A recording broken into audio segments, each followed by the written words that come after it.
Buenas tardes, nosotros somos Carlos Escalante y Carla Gómez y nuestro grupo va a presentar el proyecto del robot para experimentación cognitiva del Laboratorio Liana.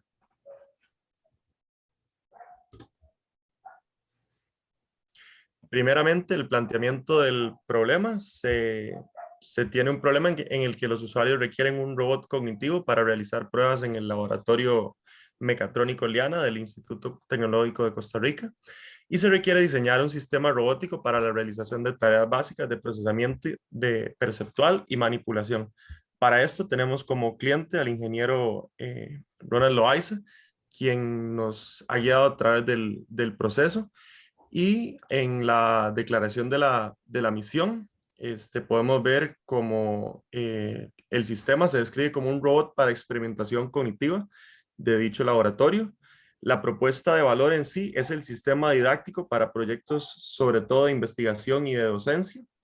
Y la meta clave es el realizar una serie de acciones que se le van a llamar de aquí en adelante policies para describir,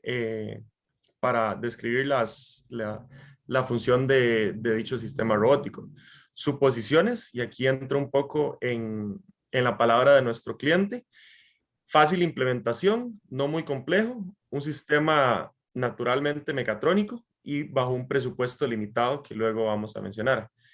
Y los usuarios de este robot serían los integrantes del laboratorio de investigación.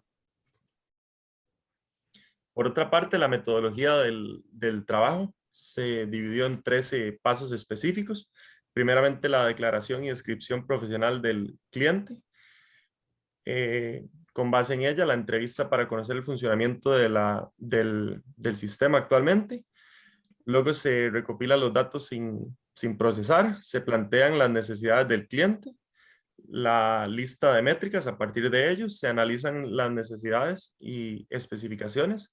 Con ellos se determinan valores objetivos, se hace una descomposición funcional del problema, se da un proceso de búsqueda interna y externa, se construyen conceptos, se da una selección y establecimiento del candidato a prototipo, se establecen variables a medir y factores de influencia, y luego se van a justificar los rangos de los factores de influencia utilizados.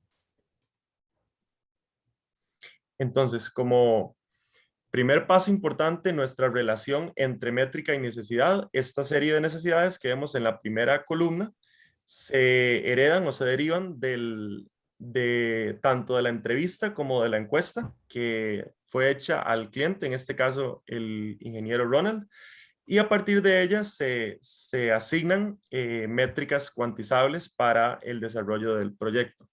Entonces, como necesidad, tenemos un presupuesto de $3,800 para materiales, es lo que hay. Entonces, eso se traduce a una métrica de un costo final estrictamente menor o igual a $3,800.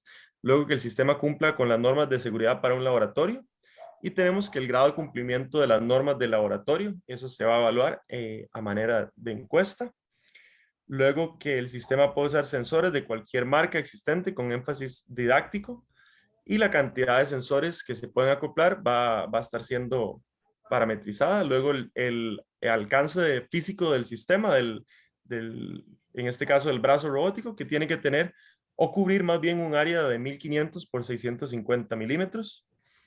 La métrica tangible es el área propiamente de la extensión total del brazo robótico en milímetros cuadrados. Seguidamente, el sistema puede tener grados de libertad que sean necesarios para cumplir con todas sus funciones, y se van a medir, esto es información técnica y teórica de la robótica, la cantidad de grados de libertad o DOF, del inglés Degrees of Freedom, para el robot. Y finalmente, que el sistema sea capaz de cumplir con la acción throw cuando la canasta está fuera de su alcance. Esto ya que es una acción bastante compleja y se debe validar por sí mismo, y se valida mediante un porcentaje de aciertos en el sistema al realizar dicha función. Y seguidamente, a partir de estas métricas antes mencionadas, que son las mismas que están en esta tercera columna, se designa primeramente la importancia que tienen esto en un valor escalar progresivo del 1 al 5. Seguidamente, las unidades en las que se van a medir.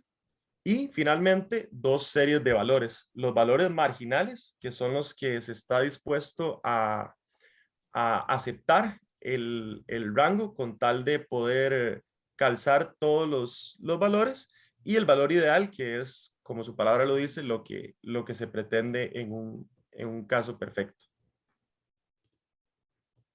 Seguidamente se realiza la descomposición funcional del problema, en el cual se subdivide lo que sería la energía, el objeto o elemento, que en este caso sería algo que esté al alcance del robot, como por ejemplo un elemento didáctico, y después una señal de activación del sistema. Internamente lo que sería la selección del policy a realizar, que serían 8 elementos descritos en un paper brindado por el ingeniero Loaiza. Y esta selección del policy va a activar el sistema robótico, que posteriormente acataría la acción del policy con el fin de realizar una acción según el policy seleccionado. Además de que la energía se debe almacenar o aceptar para poder ser convertida luego en energía de movimiento translacional o rotacional según el prototipo seleccionado. Posteriormente se realizó una búsqueda interna y externa de información.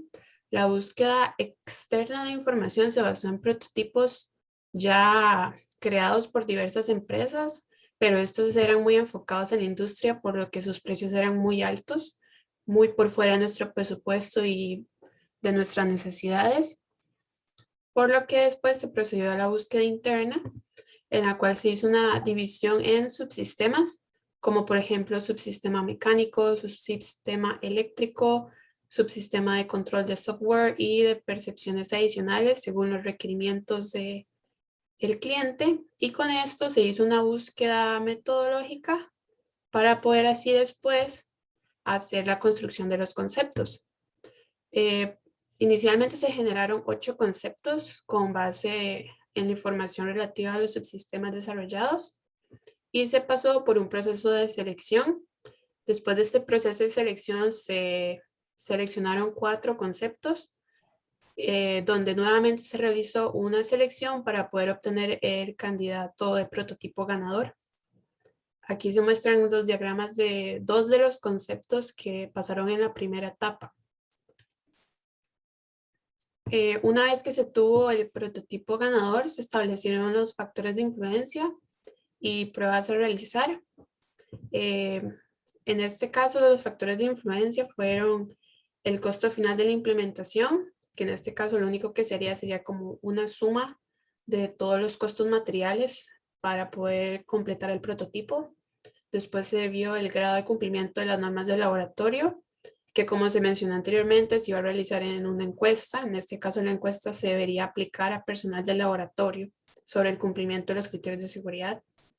El área cubierta por el brazo robótico, medida en milímetros cuadrados, se va a hacer una medida directa de ya cuando se tenga el prototipo ensamblado, se debe hacer la medición directa del área alcanzable por el mismo.